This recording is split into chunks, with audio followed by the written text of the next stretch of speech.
So, Nexon finally brought out the ban hammer. One players how to do it. He's now said that he's quitting the First Descendant, and, as you can probably imagine, the community is divided. Was Nexon right to punish him? Did they go too far?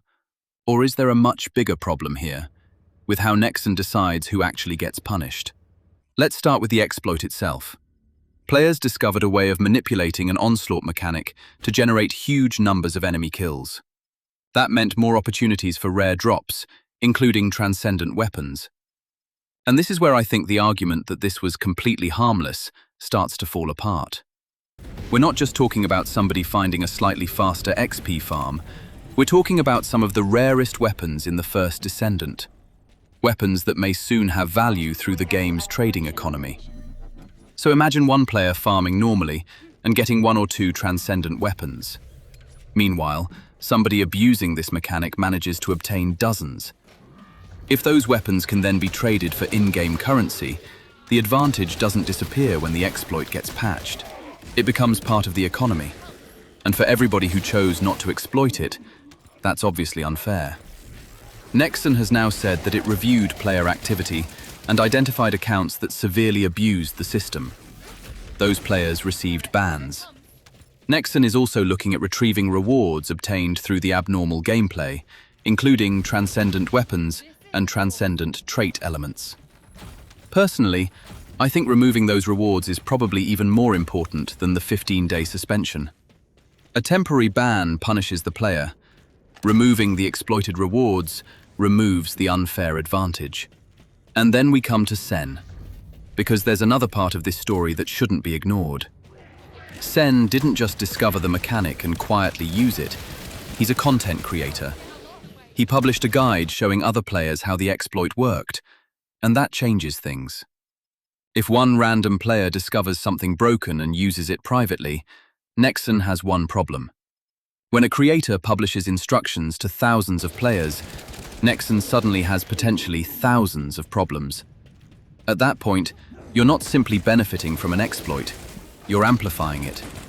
So, on that part alone, I can understand why Nexon decided that some sort of punishment was necessary. And let's keep the punishment in perspective. This isn't a permanent account deletion. It's 15 days. His account still exists. His characters still exist. His legitimate progression still exists.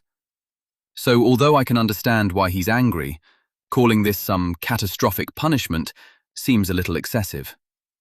But this is where Nexon's side of the story becomes much more complicated. Other creators have pointed out that this wasn't an external hack.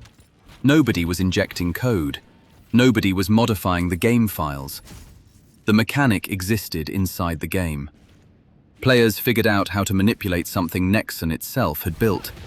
And according to people discussing the situation, variations of this behavior have apparently been used for months. That creates an important question. When does optimization become exploitation? Because players optimize games constantly. We find the fastest missions, we learn enemy spawn locations, we reset activities, we build bunny caves, we create Valby farms, we repeat 2-minute missions 50 times because somebody discovers they're the most efficient source of XP. That's gaming. The entire endgame of a looter shooter is basically players asking, how can I do this faster? So if a particular farming technique crosses the line into bannable exploitation, players need to know where that line actually is. And then there is the issue of macros. Moxsy has spoken publicly about using macros in the First Descendant, and that raises an uncomfortable question for Nexon. If automated gameplay using macros can itself breach the game's rules, why are some players punished while other well-known creators apparently aren't? I'm not saying that means Sen shouldn't have been punished. That's important. 2 wrongs don't suddenly make one of them acceptable. But enforcement needs to be consistent. If exploiting an unintended mechanic deserves punishment, enforce that rule consistently. If macros that automate gameplay aren't allowed, enforce that consistently too. If creators are expected to follow a higher standard because thousands of players copy what they do, then apply that standard to every creator, not just the person who happens to be at the center of this week's controversy. And Nexon's own announcement makes that creator question particularly interesting. They specifically mentioned that the investigation could affect eligibility for the creator challenge.